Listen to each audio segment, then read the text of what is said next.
So good afternoon, good morning, or good evening, dear participants, depending upon where you are.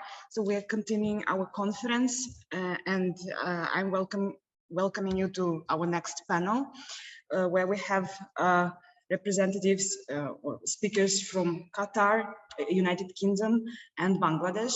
So really very international panel. And I'm welcoming, without further ado, our first speaker, who is Imad Ibrahim from Qatar University, and with a very provocative topic: blockchain, climate damage and death, policy interventions to reduce the carbon emissions, mortality, and net zero implications of non-fungible tokens and Bitcoin. Imad Ibrahim, the floor is yours. You're very welcome. Don't forget to unmute yourself. Okay, do you see my screen? All right, thank you very much. So first of all, thank you for the conference, for organizing the conference. That was over the last two days. It was very interesting. And I had the pleasure to hear all kinds of points of view from different experts. So thanks a lot for that. Today's presentation is on a paper we wrote recently, and was published as well, on the connection between blockchain, as you see the title, blockchain, climate change, and death. So the idea is we did this previously to understand what's the impact, the actual energy intensive impact of blockchain activities. And in this paper, we focused more on the more recent phenomenon, which is NFTs, which is the abbreviation for non-fungible tokens. I will be explaining briefly later on what is a non-fungible token. However, for those who don't know what is the NFTs or non-fungible tokens, it's a new way of ownership. It's called, I would call it digital ownership. Instead of having specific papers, formal papers, official papers, you get from the registry. So let's say you want to buy a land.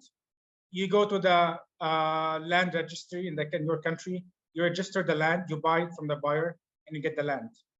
If you want to buy, if you create a company and have the company for yourself, you go to the commercial registry of the state and you go and register the company there. And based on that, you get the company. NFTs or non-fungible token, through this, you could actually own the property, which is the house or the land, or even own a company, piece of art online. All you have to do is to formally sign it online and trade the product or the good online, and you get the product. Now, this NFT or non-fungible token is based on blockchain, which is a technology that has been used for the last 5-6 years. The idea of a blockchain is the following. It's called blockchain. So you have a block. You make a transaction from one place to another, and you put this transaction on the block. In every transaction, so transaction by transaction, you create a chain on the basis of which it's called a blockchain. So the only way to do trade in non-fungible tokens is through a blockchain, but the blockchain uses a lot of energy intensive activities, or make a lot of energy intensive activities. And these activities results in CO2 emissions and other kinds of also emissions, further creating more global warming, and actually also causing death because of it. Based on that, and after giving this background, I'm asking the question, well, since we know there's a connection between blockchain and energy intensive activities, because it creates energy intensive activities. And we recently had the non-fungible tokens as a new way of digitally owning things based on the blockchain. How can we help as a regulator, how can we help to reduce the energy intensive impact of NFTs or non-fungible token through policy intervention? Is it even possible to do that across jurisdictions or not? And already, indeed, in several places in the world, like China and the US, they have started imposing regulations on the activities of blockchain activities and non-fungible tokens. So we're going to see this slowly today in this commerce and presentation. And I will also share later on the link to the full article that was published. Okay. Again, as I said earlier, so as an introduction, non-fungible tokens is a new way of owning properties. By properties, I don't only mean land, or I don't only mean companies. It can be even an image of, let's say, or of Pablo Picasso or something like that. And they are actually people owning these images or these properties online are paying a lot of money in the millions of the dollars to have these ownerships. It has advantages, which is why they use it. So there are certain security advantages to it. And it's faster than normal ownership where you have to go to the state. So it reduces the intermediate work done by somebody else, which is why so somebody in Singapore can easily own a property in the US simply by buying it through NFTs online and digitally signing and transferring money. So this is one of the advantages, which is why it's gaining traction all around the world. But it has an increasing level of emissions due to its use and reliance on blockchain, which leads to environmental problems because of it. And as such, it needs regulation. Right now, it's mostly used by artists because as an artist, if you make an image, the best way to promote it is to promote it online and sell it for a lot of money. Despite the fact that every NFT transaction, I'll use the NFT for non-fungible tokens, creates a lot of emissions, CO2 emissions. Via the blockchain, there is one very important blockchain being used for NFT transactions. It's called Ethereum. This is the most popular blockchain. Unfortunately, it's also the most polluting one. There are other alternatives to it, but so far, given that it's extremely comfortable to use it, majority of those doing NFT transactions use the Ethereum as a blockchain type to conduct these transactions. And that's the choice, despite being very high energy intensive. So this is so far the introduction of what's a blockchain, what's a non-fungible token, what's the relation between these two and climate change in terms of energy intensive activities and CO2 emissions. And so we have the transactions, it's there, how to regulate it. If I want to define non-fungible tokens as it's defined, I will use this terminology. NFTs are unique and non-replicable digital assets recorded as cryptographic tokens on the blockchain. This is the more sophisticated definition of NFTs. I will simply, again, in simple terms, I would say an NFT is a digital way of ownership using a blockchain. And that could be for physical or digital assets. To give you another example of NFT, imagine having an apartment in New York and it's extremely expensive. One person cannot own it. Through NFT online, you could have ownership by 5-6 people buying the same house or the apartment in New York. Meanwhile, the first is residing in Singapore, the second in France, 3 of them in different US states, and the last one maybe in Italy. But they all can claim a certain percentage of ownership over that apartment through the NFT or digital signature allowed because of non-fungible tokens online. You don't have to go to New York to buy it and register it.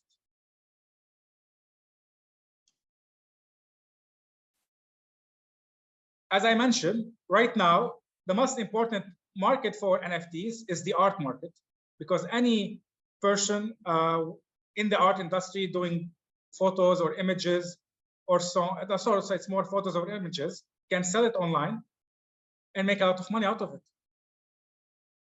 I think already they have these stickers for LeBron James as well being used and being sold on an NFT, making a lot, like millions of dollars. I need to certify this information, but I think this is happening starting for athletes as well, because they have a lot of these kind of symbols or shirts or jerseys they have been using for the last 20 years. They're trying to put it online and sell it through the NFT. So as for the relation between the non-fungible token and the blockchain, you need a blockchain to make NFT. Blockchain is also used for Bitcoin, for those who don't know. So blockchain is the base online, the kind of technology that allows making transactions that are not centralized, decentralized across borders. You could use it for various reasons. That includes Bitcoin, but can also include non-fungible tokens. Bitcoin is a different transaction. Non-fungible token is a different kind of transaction as well. The problem with blockchain is that they cause emission. And depending on how the blockchain is designed, it can cause more emission than others. This is further worsened by the fact that companies trying to use blockchain, they try usually to target less developing countries because there are no rules or regulations. So they can set up a farm, an entire farm, where near electricity place or even an electricity place that is abundant, put blockchain inside and consume a lot of energy, causing a lot of CO2 emissions and benefiting from the lack of the rule of law.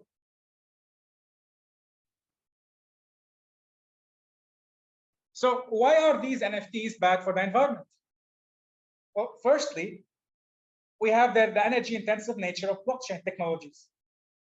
Every transaction you make online for digitally owning a new product, physical or digital, creates an environmental cost because of the energy intensive nature of the blockchain.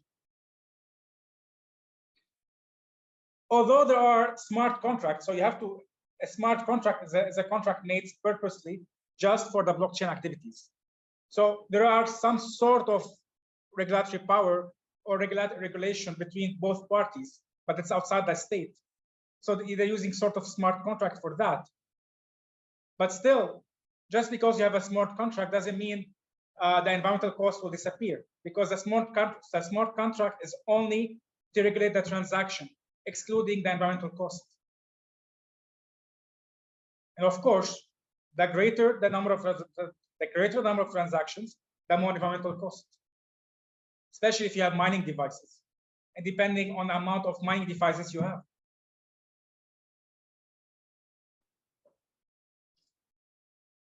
Now, as I mentioned the title, if you can repeat that, see the title, blockchain, climate change, and death. So what's the connection to death? Well, current emissions from NFTs are expected to kill people in the future. How? I give an example here. The average lifetime carbon emission of 3.5 Americans is a certain amount, which is 4,434 metric tons.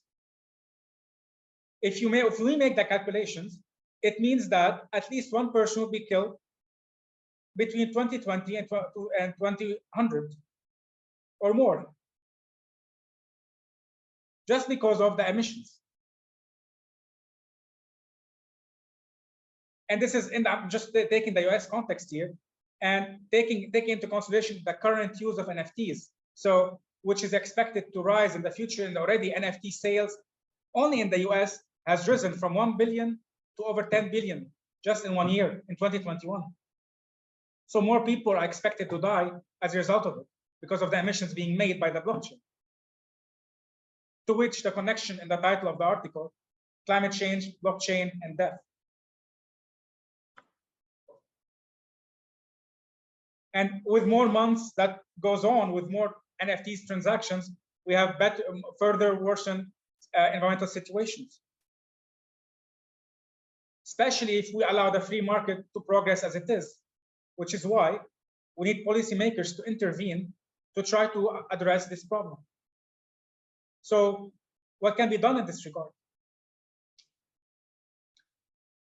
Policy interventions. Before I start with the policy intervention, I would like to mention here that what I'm going to discuss from now on are a set of policy interventions that either have been deployed in certain countries, they were successful or unsuccessful, or other sets of policy interventions that were suggested by scholars in the literature. Countries that were more successful than others in deploying policy interventions to regulate the use of NFTs include mainly China. There's also the US, there's, I think, Singapore and some European countries, but mainly China was the main country successful in addressing the use of NFTs. So what are the kind of policy interventions needed to address the impact of NFTs and blockchain on the environment? Well, the first thing is that, as I mentioned earlier, current use of current NFTs transactions are taking place on a blockchain model or design called Ethereum. It's the most commonly used blockchain technology or type of blockchain in the world due to many features that are very comfortable to the users. Yet, there are other types of blockchain technologies or blockchain models that are less energy intensive and less polluting to the environment. So the first suggestion would be to provide appropriate incentives to users to switch from Ethereum to other blockchain models. Like that, NFT traders can reduce their carbon footprint. That can occur through, for instance, taxation. This is one way of, we're going to discuss that later on, providing incentives to the NFT traders to switch to other blockchain models. We could also push the industry to make voluntary changes, which also happens in other industries. So we somehow motivate the industry to use a more sustainable version of a blockchain, saying, because as every industry, there are companies, there is corporate social responsibility. We're getting there with NFTs. It's a recent transaction created last few years, but at one point, we will have bigger companies using it. So they want to highlight their corporate social responsibility. That could become a new way of pushing the industry to switch to new models of blockchain technology and providing them with more security benefits to the extent where they no longer need to use the Ethereum. As I mentioned earlier, we could introduce fiscal tools. You could impose a transaction sales tax on every NFT transaction. So for instance, if somebody is using Ethereum to make an NFT transaction, you could impose a transactional sales tax or income tax, but you would not impose this tax on somebody using a less energy intensive blockchain model. That's one way of doing it.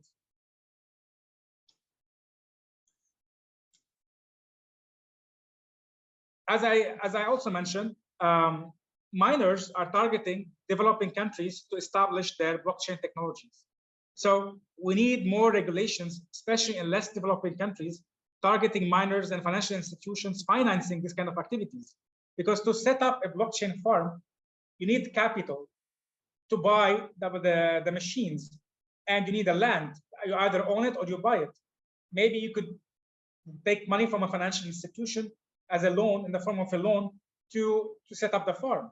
So we need more regulations that impose more punitive measures on financial institutions who provide this kind of loans, but also on the miners who use these farms and create this kind of energy intensive activities, especially in developing countries.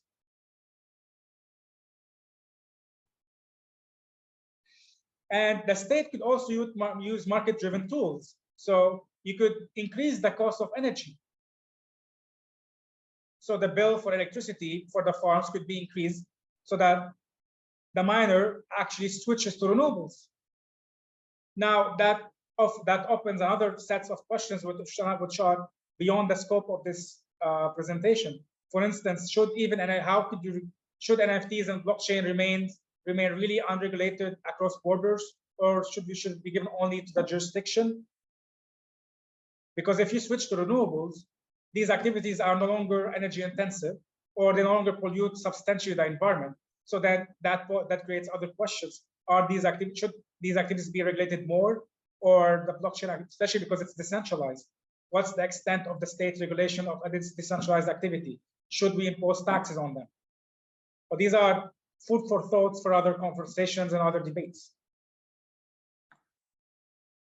Now, if you are a blockchain developer, we could impose on you premium charges for every energy use.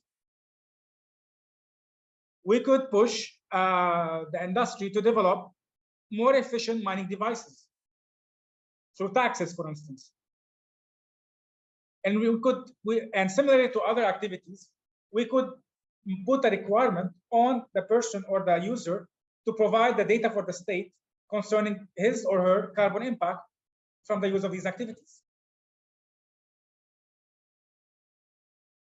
So these are the sets of measures that could be state intervention that could be used. This has happened already in certain places, like I mentioned, China. Some of these policy interventions were more successful than others for various reasons. For instance, if you are a developed country and you impose these kind of measures, the user will shift its industry or activity to a developing country where there is no rule of law, which is why the onus is on developing countries to also regulate these activities. Otherwise, we are actually operating in a loophole because anybody can just shift the industry or somewhere else. And to conclude with this,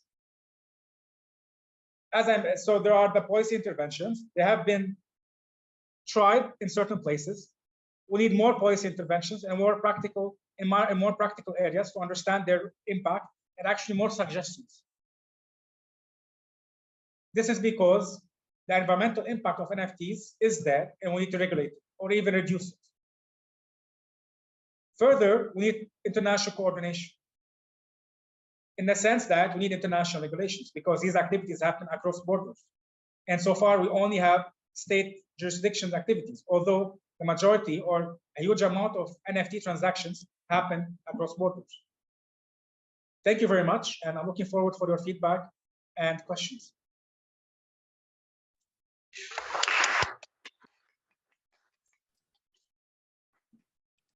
Thank you very much, Imad, Anthony. Ibrahim, it's again new sphere of regulation, environmental protection in cyberspace, which is under-regulated, as well as many other activities in the cyberspace, and such combination of e-commerce, blockchain in particular, as a tool for e-commerce and environmental protection is a really new sphere, under-regulated, and your contribution is very valuable. And again, I hope that we'll have questions, very interesting topic. Thank you so much. And we are moving to our next speaker, who is Kwangju Wu from University of Sussex, with a topic towards an ESG-driven standard in global biodiversity governance.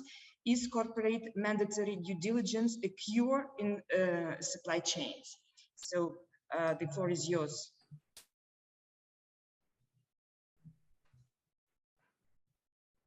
All right. I just checked device. Can you hear me and see my PowerPoint? Okay. Yes, we see the slides and we hear you properly. Can you see my slide properly? Okay. Yes, we see. Thank you. Okay. So good morning or good evening, good afternoon, depending on where you are. I'm based in University of Sussex, and today, so my topic is the corporate mandatory due diligence and whether it's a cure in supply chains. And specifically, I'm trying to do with the interaction between corporate mandatory disclosure as a due diligence duty and the protection biodiversity. So this interesting source you can see, and where we are is something like an ecological system. And so you can see my system is biodiversity risk. And I try to look at the new ESG elephant in the room. So everybody talk about ESG, environmental, social, and governance. And so biodiversity related risks are rising up the agenda, and for many stakeholders, for instance, like investors, policymakers, like here, I just try to focus on transnational corporations. So their governance issues depends on whether they could properly disclose compliance or risks in their supply chains, specifically in relation to biodiversity. So this crisis and it highlighted the need for us to promote corporate transparency, because it will make this not only like a due diligence as a compulsory duty, but also we try to make it like transparent throughout the supply chains. So this issue and fall within well in SDGs. So we can see SDG here. So like just focus on the mainstream and relation to biodiversity. So it's the foundation on which human lives depend, as we discussed in during the last few days. And I just give you some you can see the numbers. It's about 36 trillion euros, and in relation to economic value generation. And but unfortunately, biodiversity and declining. So far, over 80% of the United Nations, and you can see SDG they target, and in poverty, hunger, health, water, cities, whatever, and with a close relation to biodiversity declining issue. So biodiversity loss, and as we just mentioned from my first slide, in such ecosystem fragmentations is a key threat to our human being. So there's a rise of loss of biodiversity and the degradation of ecosystems. So this reflects the significance and the urgent need for us to act. So if you can see the biodiversity underpins the diversity delivery of SDGs. So United Nations listed SDGs, and you can see where the biodiversity is here. And there's some sometimes it's something like hierarchy, economy, society, and biosphere. So the biosphere underpins all other SDGs. So it's something like, as we just mentioned, it's like a foundation issue. So we can see annual rate of global forest expansion and deforestation. So recently, I'm working with another like SSRP. This is another institution to working on the ESG global supply chain and biodiversity. So we just try to borrow or we try to explore and certain metrics or indicators or the interrelation between each other. So you can see how the deforestation, the relation to biodiversity loss. So biodiversity loss and ecosystem and collapsing at the moment is one of the top 5 threats humanity will face in the next decade and the next even half century. That's why now I answer my question, why do we intervene in this area? You can see the WWF Living Planet, they reviewed, is how about the percentage drop in wildlife populations around the world. And also another figure is over more than, 50% of global GDP depend on the high function. And we can see how important biodiversity, how important ecosystem run well. So another figure is over 3/4 of the largest companies. Unfortunately, they do not report properly the risks and degradation in their global supply chains in relation to biodiversity loss. So the general trend here is a growing world population puts pressure on natural capital. So I will explain a little bit more about the natural capital issue. So you can see from this is unfortunately, is degradation. So where the biodiversity loss, so you can see I just use a very ugly circle here, is the biodiversity loss. And this is so-called global trend 2030. And if we just compare the SDG by 2030, so we can see it's really serious biodiversity degradation here. So interesting picture you can see here. And during the last 50 years, so we are in the middle of biodiversity crisis caused by human beings' behavior. And also another interesting, you can compare and between all over the world, and it depends color. If the color become thicker, you can see it's very low. Of course, if the green is very high. So this one, and we can study the curve of biodiversity loss. And we know, I just have to update that here, CBD, and to some extent because of the pandemic, will very likely take place in Canada instead of Kunming. I'm not 100% sure so far. And so they said one of them is like main targets committing to protecting 30% of land by 2030. So let's see, and in 2022, the CBD conference and in Canada, what will happen, whether they will make like a new target. So the biodiversity curve starts to bend upwards at a different time, and on each scenario, when and how depend on which action are taken. So here, as I just mentioned, we have many stakeholders, policymakers, individuals, and also like consumers, or we can say like big companies. So I focus on here the big companies' duty to disclose the risks and regarding biodiversity loss in their supply chains. So from the bending the curve, so you can see where we are, and from 2000 and 2060, because it's a key stage, the United Nations and also the CBD agreed. So the cumulative impacts with impact directly and indirectly. So we can indirectly depend through supply chains. So as we said, like the corporations, they're main actors through the global supply chains. They could have direct, depend on their operations. So whether they could like not only disclose, but also stick to so-called due diligence. It's not like a non-legal body, but a legal body.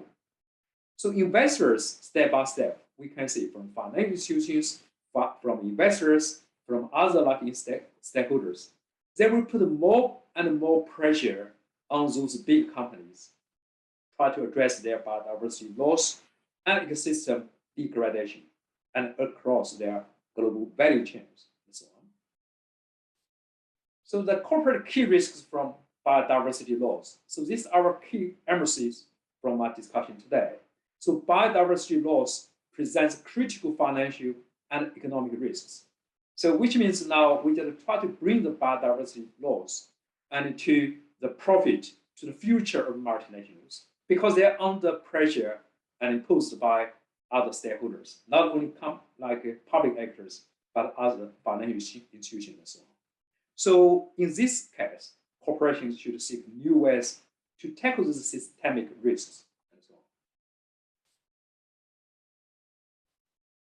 on. The framework for assessing biodiversity-related risks, and we just focus on three keywords: governance, dependency, and impact. So this we try to develop from the so-called ESG. ESG as the big umbrella, environmental, social governance. So we try to specify it here, and we try to focus on how the biodiversity impact metrics and how they could use and to reduce risk, how to use there to design their risk-making issues. As just mentioned regarding three different capitals: producer capitals, human capitals, and natural capitals. So something we could control easily, pointed produce capitals. So from here, so you can see 1992 until 2013, you can see the curve is like we can upward rising. And the human capital, but unfortunately, we have done not very well and in doing with the natural capital. You can see it's like a decline here. Yeah. So I try to design so-called like the framework to deal with the issue: biodiversity supply chain rank among biggest environment social governance themes in last year. So we can say one is the threat of biodiversity loss. On the right side is natural capital, and in the middle is like a replicated human like impact on natural world. So natural capital is like another very difficult challenge for us. So that's why I suppose here, transnational corporations, they should be under the legal body due diligence duty, and to report, to disclose their biodiversity risks. They should be a key priority for any transnational business in the supply chains, particularly, especially when they operate in such high like a risk test. So they have to address biodiversity risks. Then they can increase their resilience. So here, we also like to try to explore some like metric and data, the two framework. So you can see in the very center is so-called metrics. Then we try to like collect the data and assess the data, and we try to finally and establish so-called framework, and to then to can provide some consultancy or like provide some so-called produce some impact for some other stakeholders. So you can see the red disclosure is pretty simple adverse impact indicator for corporate issues. So I will do not have a lot of time to give you more details, but for those publicly listed companies, so this is the weak link for them to disclose their risks in biodiversity loss. So the corporate disclosure on this biodiversity issue is failing to keep pace with their rising investor interest. So that's why, and from another reverse order, investors, they started to impose pressure on transnational corporations to do better, especially like ESG, like E, protecting our biodiversity and natural capital. So ESG data and metrics, as I just mentioned, that do not cover biodiversity adequately at the moment. So that's why it's the right time when they try to design their compliance system, biodiversity must be done in such a link. But unfortunately, as I just mentioned, there's a gap in ESG reporting, specifically in this area. Only 32%, much less than 0.5%, 50%, the largest public listed companies that disclosing properly. So I highlighted here, biodiversity threat undervalued in ESG, as everybody talk about it, it's so cutting edge issue. So there should be a shift towards greater public disclosure. So this is my key argument today. And as I just said, soft law should know teeth, and a legal body instrument and must show their teeth to guarantee biodiversity and could be well properly disclosed in their supply chains. Why? You can see there are different actors. So in such a system, shareholder and primacy, and is it right? And so far, the shareholder primacy and maybe giving priority to stakeholder theory. And then we develop such a theory from shareholder primacy and to stakeholder theory, then to the more ESG, SDG oriented model. So this is the current model we should stick to. So when we design the corporate strategy, when we try to design the compliance system, so the number 3, more ESG, more SDG oriented model, and it should be giving proper weight here. So supply chain due diligence, ESG due diligence, and EU and the global level. And so this is a commitment to biodiversity and the SDG and 15 life on land to sustainably manage forests and forests, combat, we can say, desertification, hold and reserve, and so just to try to prevent, just reduce such risks. And more specifically, in number 5, they take urgent significant action to reduce degradation. So I highlight here the halt loss of biodiversity. And specifically, and SDG 15, number 9, they try to integrate ecosystem and biodiversity value and into, as I just mentioned. So when they try to design their compliance, when they design the resilient system, so they should give proper weight. As I just mentioned, only 32% of the largest public listed companies, they only do it in this way.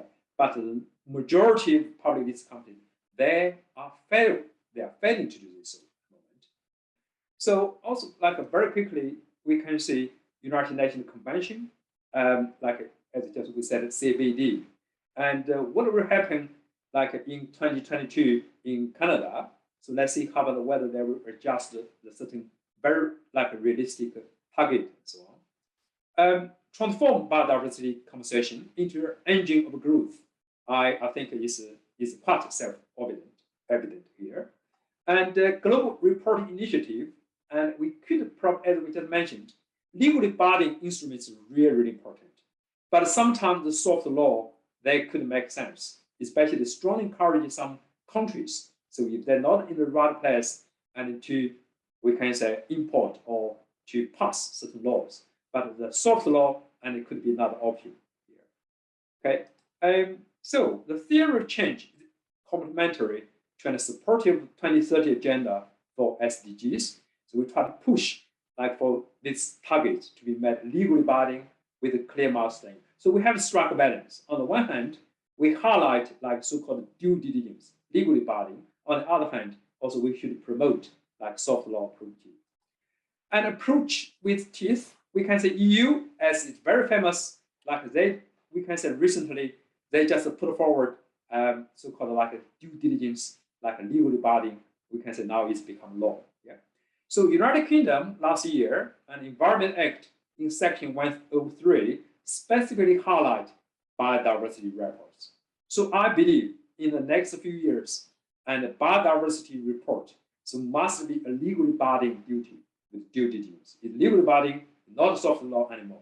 France as well, the rise of ESG litigation is on the way. So if we talk about ESG, although it's a big umbrella, it's a big framework, but I'm sure you see the rise of ESG and litigation is on the way.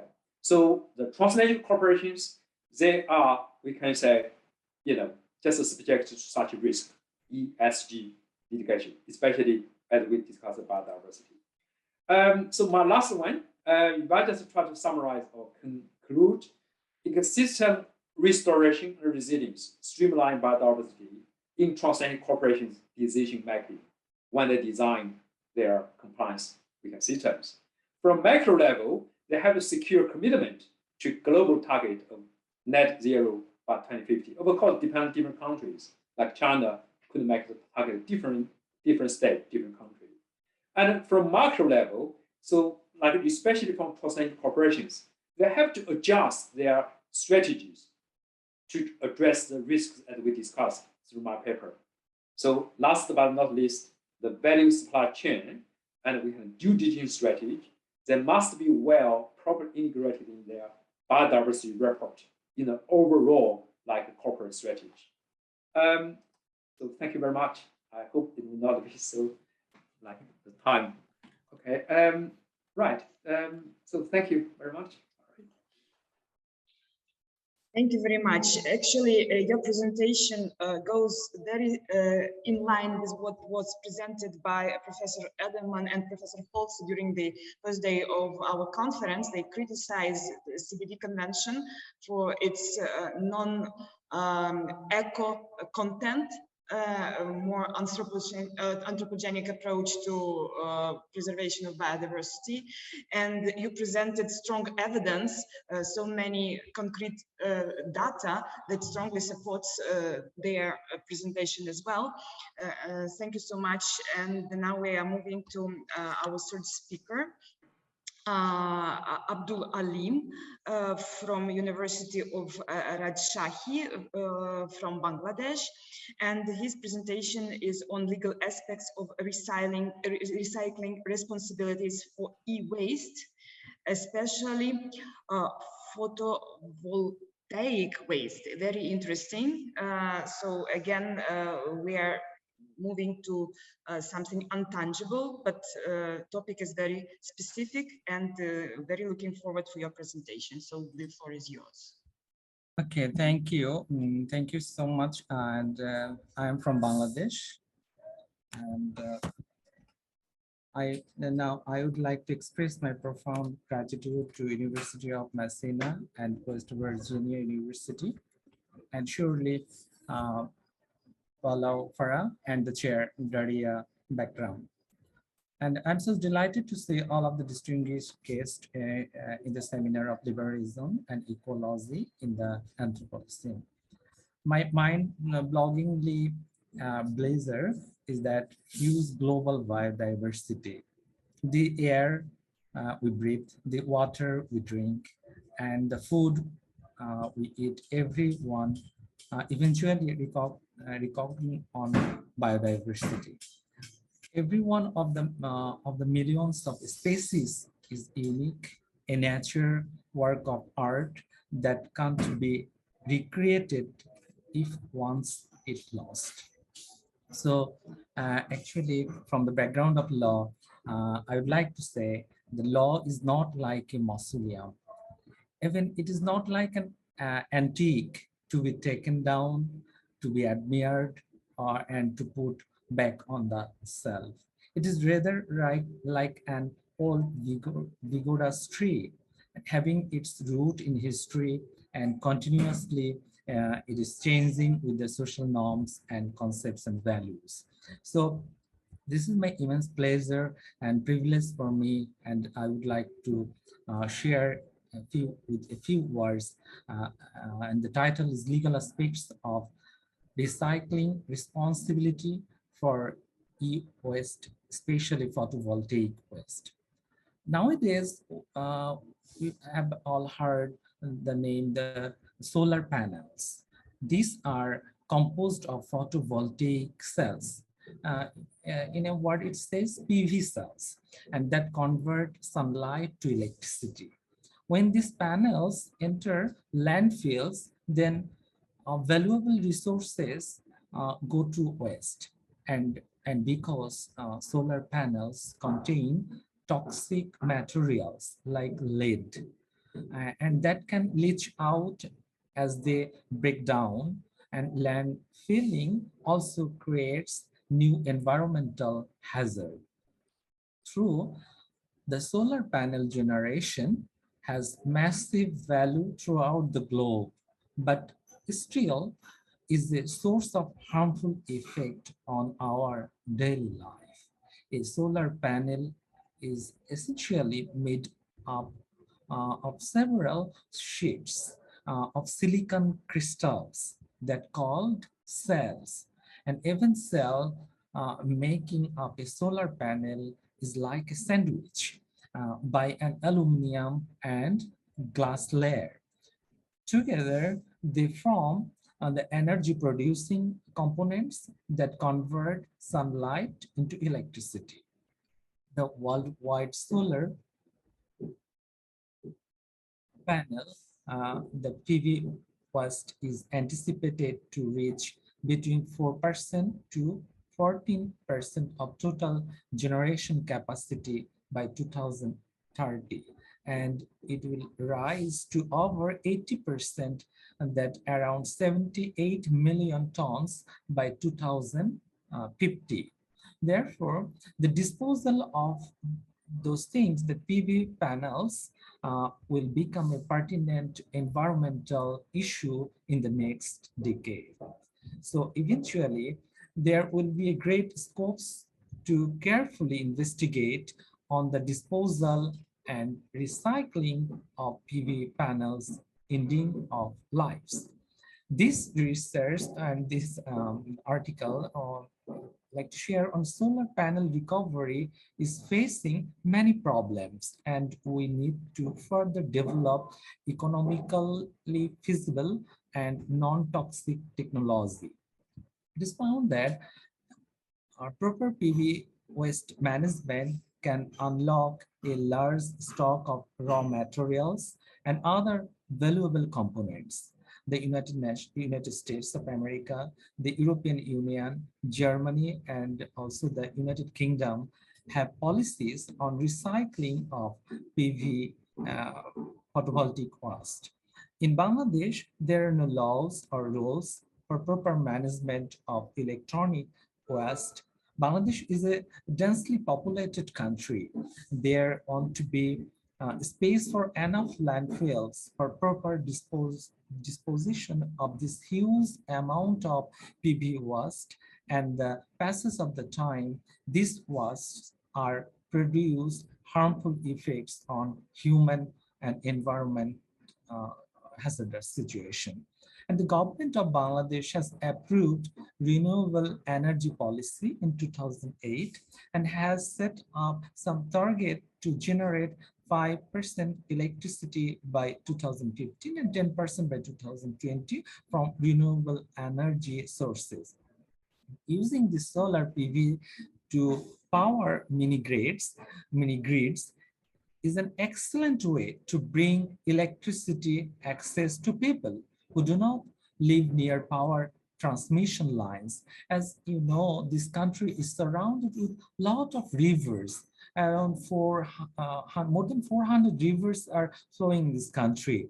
And so the targeted guidelines have been prepared to implement solar power development projects, and the project approved remote and isolated areas like the chore areas through private sector for establishing power generation, distribution, and also the supply of electricity. And the solar panels are used to run irrigation pumps, establish mini electricity grid and solar power plants. They are also installed on rooftops of buildings or factories, and the government is exploring the scope to establish floating solar panels plant in water bodies. The process of e-waste recycling in Bangladesh is very injurious and hazardous, and there is no proper waste management guidelines or regulations. So the country is blessed by many rivers. Rainwater is reaching the underground, and if the substances dumped on sweeping into the soil and the aquifer of water, that can be contaminated with lethal chemicals. So the law must be enacted and bring responsible who supply a new product, or distributors are responsible for ensuring that such waste can be returned to the distributor at least free of charge. So what do we mean? This voltaics converts the sunlight into electricity with the use of layers and semiconductors. When the sun shines on the PV cells, and electric field across the layers would be created, and this electric field would cause the electricity to flow. The most common semiconductor used in this construction of photovoltaics is the silicon, and the PV cell manufacturing companies have not priority on ecological criteria. That is, it is also necessary to consider the ecological impact and legal restrictions resulting from that hazard situation. And the United States and European Union, Germany, and the UK, they have the policies on recycling of PVs. In already I said that in Bangladesh there are no laws or rules for proper management of the e-waste, and the European Union has included PV waste into new waste of electrical and electronic equipments. That is a WEEE. That is the waste of electronical and electronic equipments, and that directives to limit the negative influence of the persistent growth in PV waste volume and to implement solar module recycling. In this line with the European Union policy on the treatment of waste, it gives priority to the recovery and recycling of materials. In Europe, the export of waste that is totally forbidden. Therefore, solar PV panels and the management is now evolving field that require further research and development. And Bangladesh's Department of Environment, and they published some hazardous waste management rules in last year, 2021, under the Bangladesh Government Environmental Protection Act. And the e-waste rule covers products listed in their schedules, that home appliance monitoring, control equipments, medical equipments, automatic machines, IT and communications equipments. A lot of this establishes some obligations for manufacturing, assemblers, collectors, sellers, and consumers of the products. So in case of violation of this provision of these rules, the offender shall be liable to imprisonment for a maximum period of 2 years, or fine 200,000 taka or something else. And so this waste from electrical and electronic equipments includes a large range of devices such as computers, mobile, CFLs, mercury bulbs, mobile phones at the end of their life. Modern electronics contain rare and expensive resources which can be recycled and reused if the waste is effectively managed.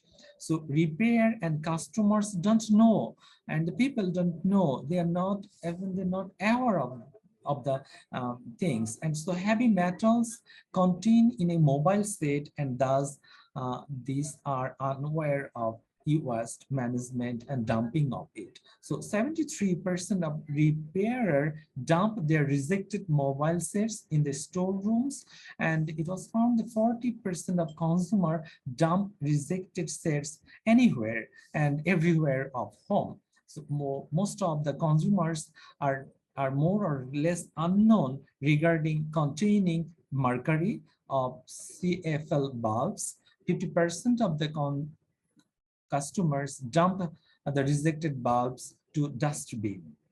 So what should the directions for public policymakers? So I would like to say the state have some duties. So state shall ensure the implementation of the procedural responsibility, that principles, and on that basis that a minimum collection rate is achieved annually, and state shall ensure that all separated items collected undergoes proper treatment, and it includes preparing for reuse and recovery or recycling operations.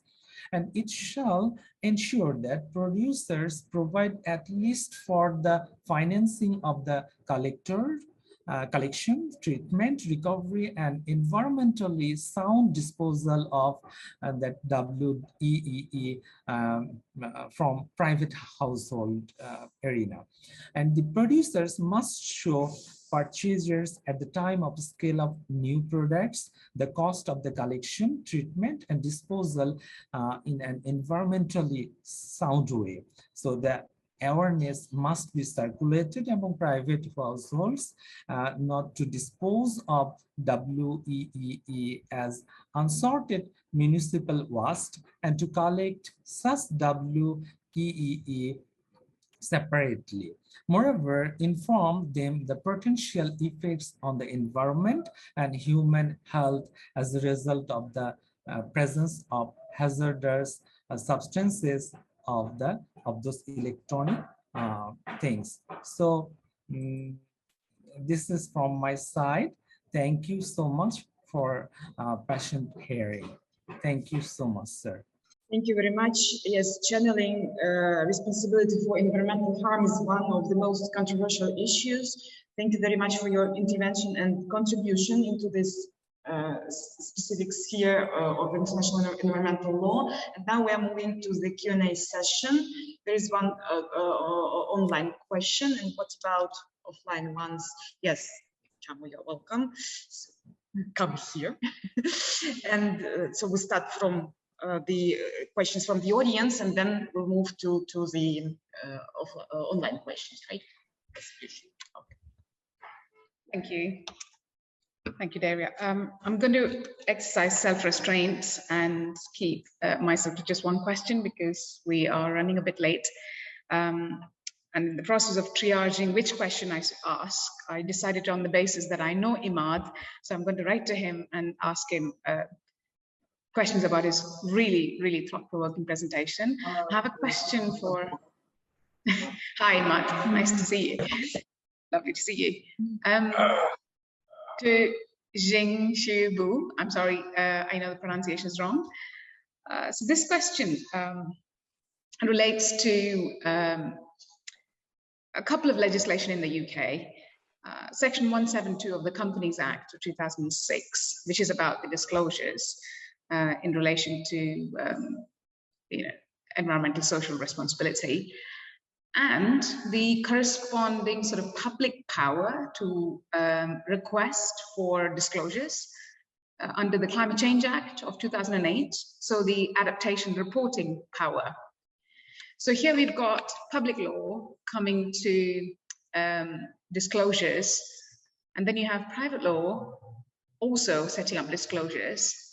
But as you said, if you need to have approaches with teeth, how can the disconnect between the two be bridged?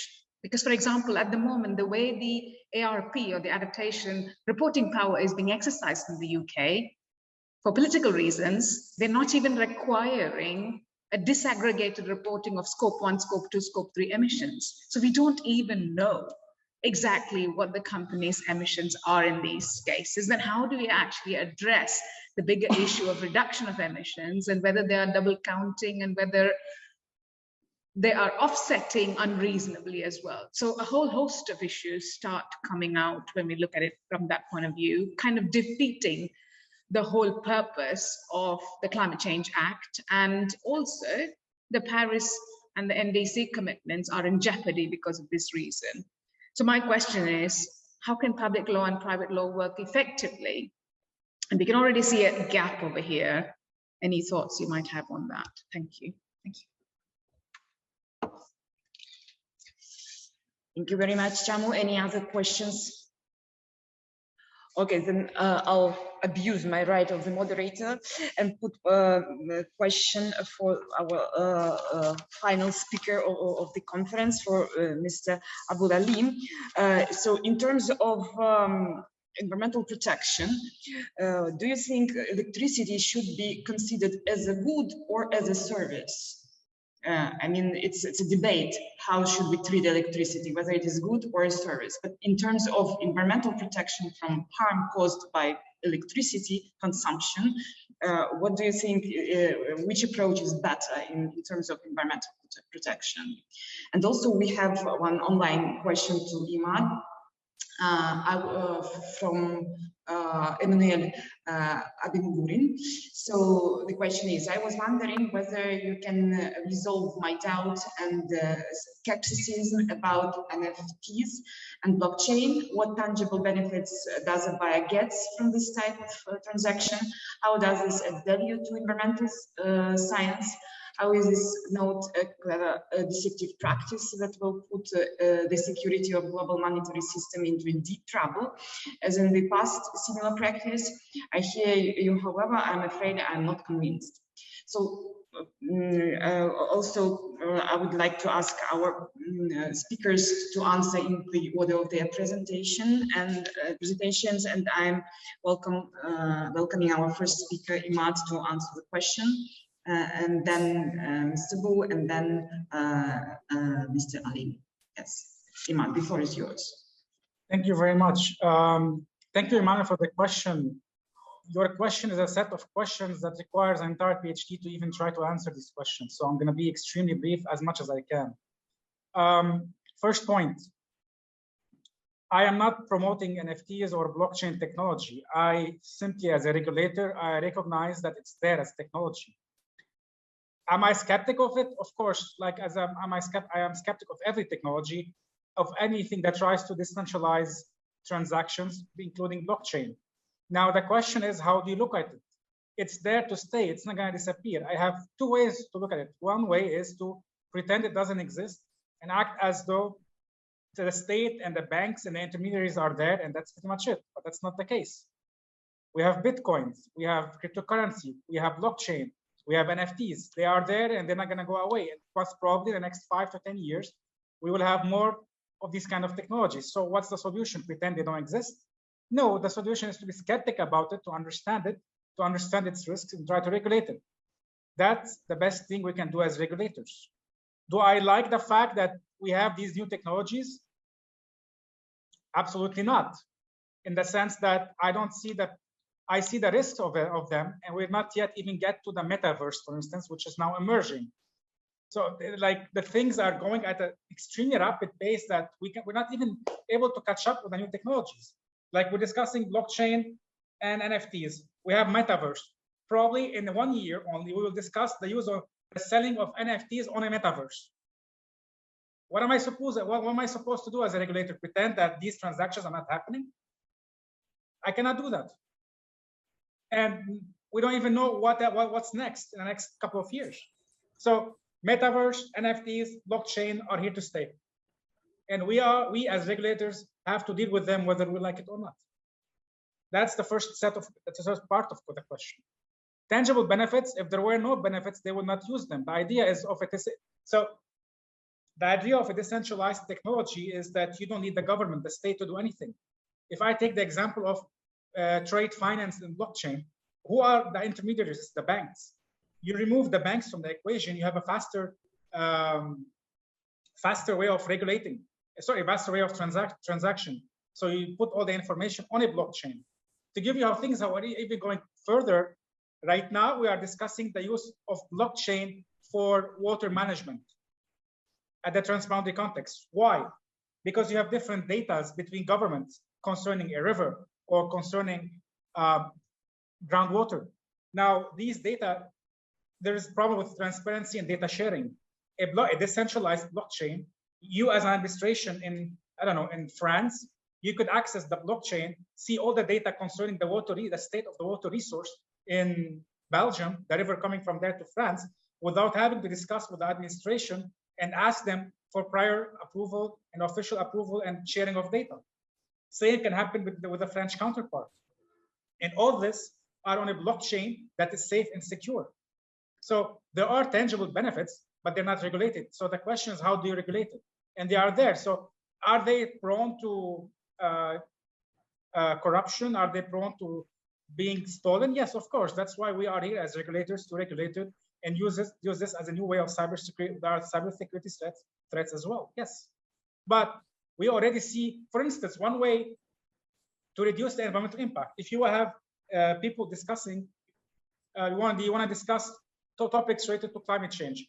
We all seen every time there is the COPs, people go to a meeting in Glasgow or Egypt next year, where you've got all these private jets hopping on the flights to go to Egypt with all the environmental carbon footprints.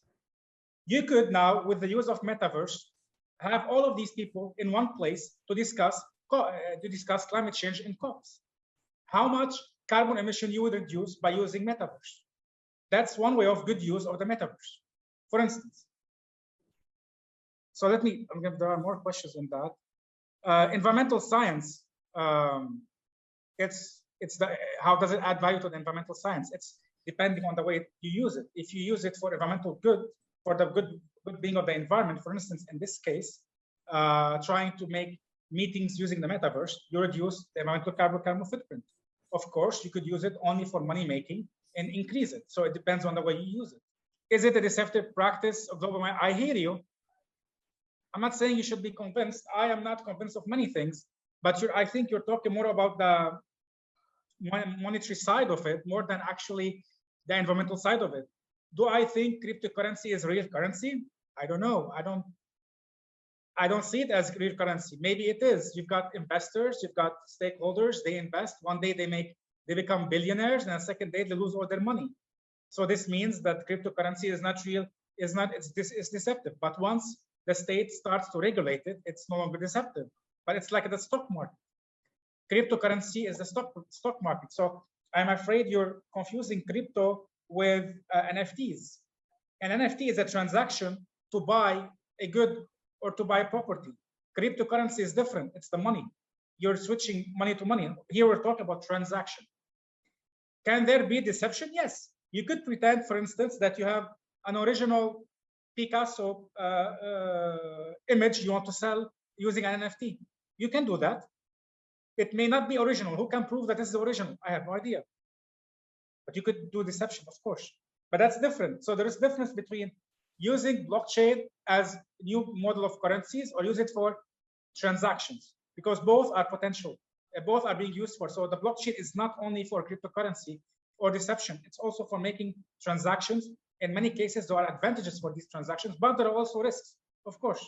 Do I advocate for the use of these kind of technologies? I don't know. I have no response to this question. It's like we are in the middle of a situation where there was the horse in the middle, like a few centuries ago, and somebody started to create a car, and some people were skeptical of the car. We are at that stage right now. Should I keep using horses to go from one place to another, or use the new car? What are the risks? What are the benefits? I have no idea. We are witnessing an actual revolution right now on all these topics. The only thing I can do is try to regulate the risks. More than that, we don't control that. tomorrow somebody can go and create a new technology and things. What am I supposed to do as a regulator? Say it doesn't exist? No. All I can do is to control the risks. I hope this response is more than satisfactory because there are too many uncertainties that are still unknown. So thank you. Thank you very much. Thank you very much, Imad. So there is one more question from Emmanuel to our last speaker.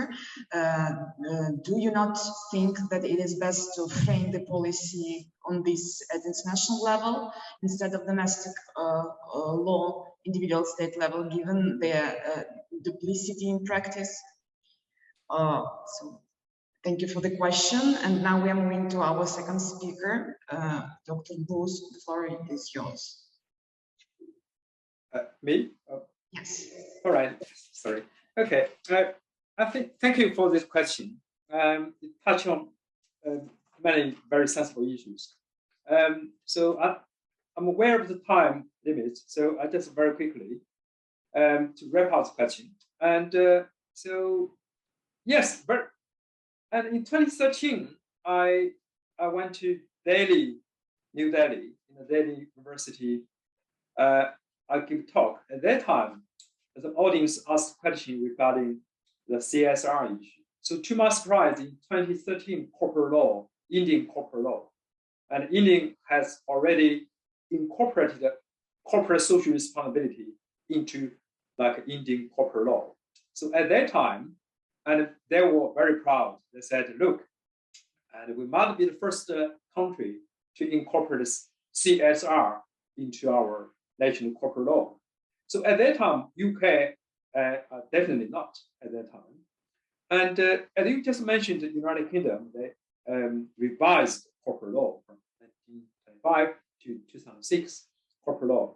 And if I'm right, they still has not incorporated CSR, which means put the legal binding issue in the corporate law. But of course, they could have updated in the recent version. But as far as know, from 2006, the corporate law has not incorporated CSR as like a legal body.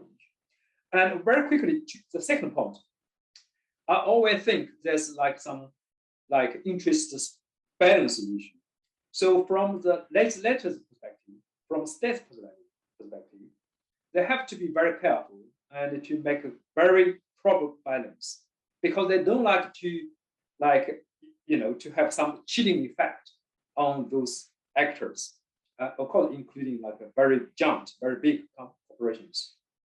So they always try to strike a balance between the liberalism and also like a very strong law and to regulate their behavior.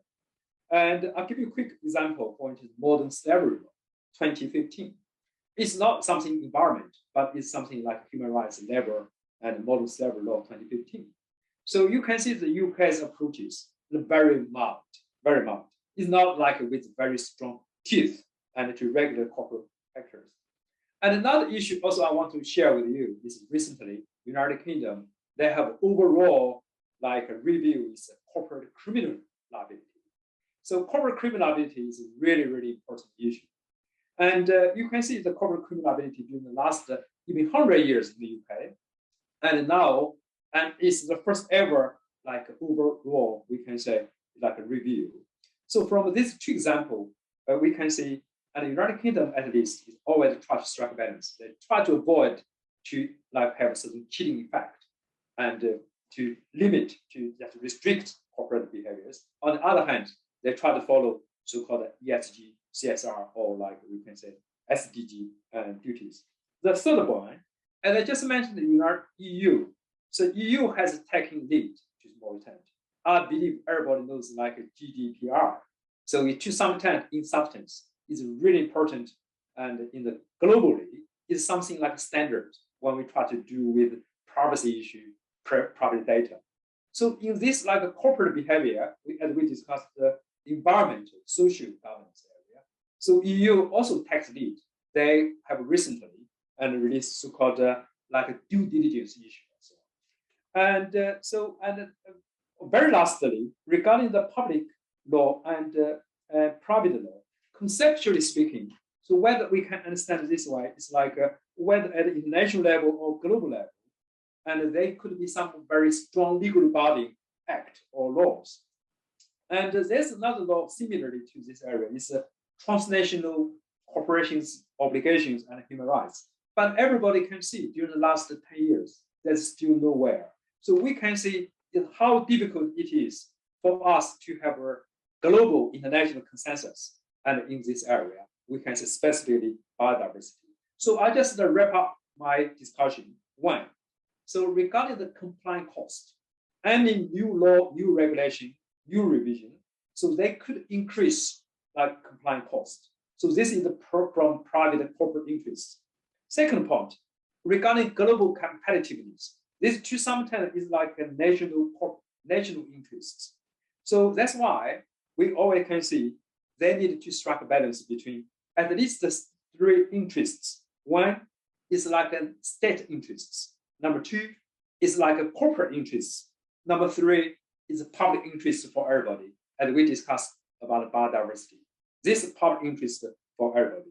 So I do believe there's a long way to go to fill the gap, to strike a proper balance between state interests, corporate interests, and also public interests. So I'll stop here. But thank you. Very wonderful question.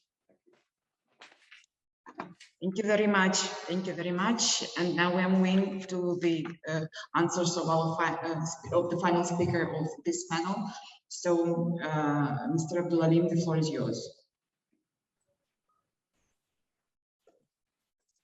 Thank you. Thank you so much. And thank you, the professor.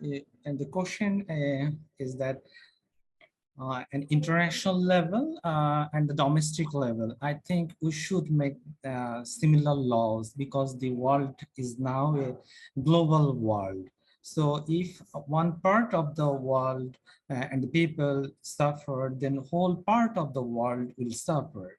So that we should make some kinds of laws, that laws should be in conformity of the international levels and also the domestic levels. So one country, if they suffered with the worst of electronical equipments, then other parts, because of in this global world, China, they produce a lot of computers, a lot of refrigerators, mobile phones, and everything, and they're selling to Europe, America, or the Asia. So every people are facing this problem. So we need to we need to further develop that is the economical, feasible, and non-toxic technology, and that should we talk together in the worldwide, and we should make some policy framework so that no one can suffer in this world.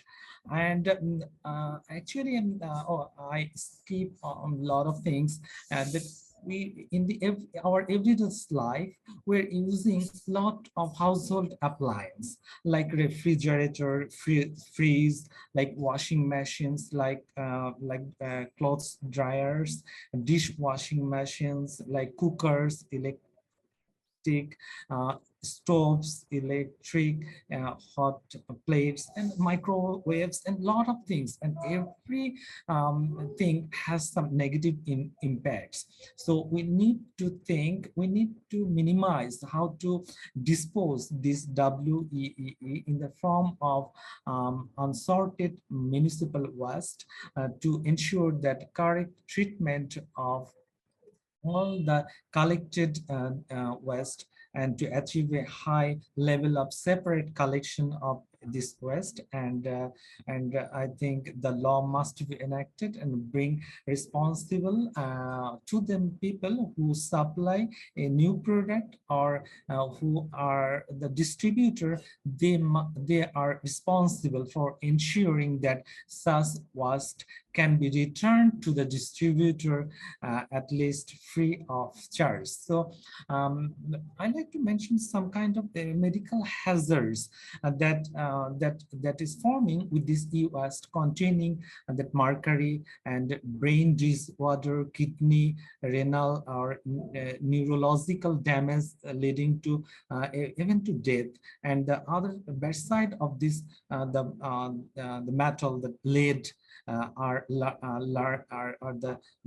learning disabilities, mental retardation, and behavioral problem because of the mobile phone and its radiation has the bad impact. Because of, if I talk 15 minutes or 10 minutes, then and I feel some bad, and the fever that comes. So behavioral problem, the students, the child, they have the problem, and hearing impairment problem is running out. So effect of this metals and cadmium, and also has the lung damage and fragility of bones, high blood pressure, nerve and brain damage, kidney and liver diseases. A lot of hazards are coming out from this modern equipments. So we should use it, and we should use those instruments with carefully. So thank you, everybody. Thank you so much. Thank you very much, and let's give applause to our speakers of this panel.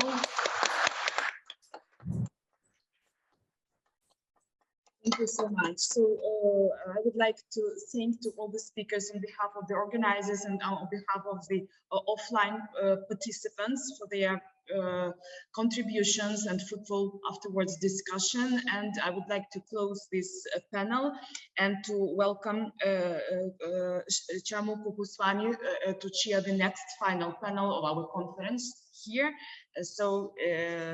And ask all participants to stay and to enjoy our final panel of the conference. Thank you very much.